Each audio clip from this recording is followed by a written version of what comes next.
Beralih ke informasi lain, Saudara, penyidik Polda Metro Jaya memanggil Roy Suryo dan Tifauzia Tiasuma untuk dimintai klarifikasi dalam kasus dugaan ijazah palsu Presiden ke-7 RI Joko Widodo.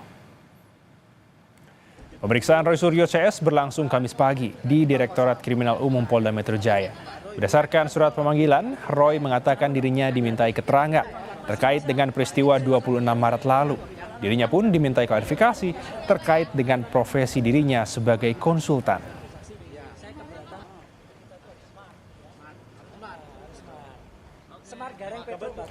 Tidak hanya Roy Suryo, penyidik Polda Metro Jaya juga memanggil Tifa selaku salah satu terlapor kasus tudingan ijazah palsu Presiden ke-7 Joko Widodo. Tifa menyebut kehadiran dirinya untuk dimintai klarifikasi terkait dengan laporan yang ditujukan kepada dirinya. Tentang ada beberapa hal yang lain yang ditanyakan, apakah soal video begini, saya hanya jawab singkat saja.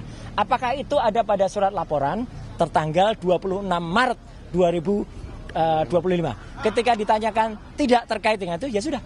Jangan tanya saya yang tidak ada kaitannya dengan itu.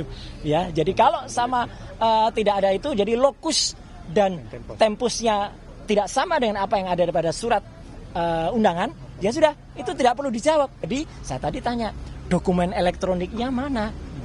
Belum ada Pak dokumen elektroniknya. Ya sudah, kalau belum ada dokumen elektroniknya ya nggak usah diterima. Jadi saya tadi tidak minta berhenti.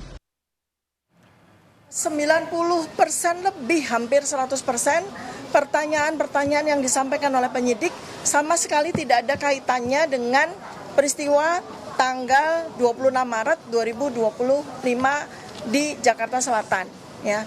Dan karena itu saya juga menggunakan hak saya untuk tidak menjawab pertanyaan-pertanyaan yang tidak relevan dengan isi substansi dari undangan klarifikasi ini.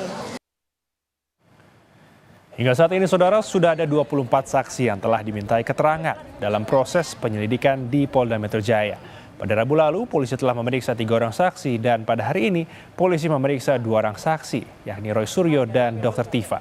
Keduanya akan dimintai klarifikasi terkait dengan pernyataan keduanya dalam media sosial yang ditengarai memiliki unsur fitnah seperti yang dilaporkan Jokowi.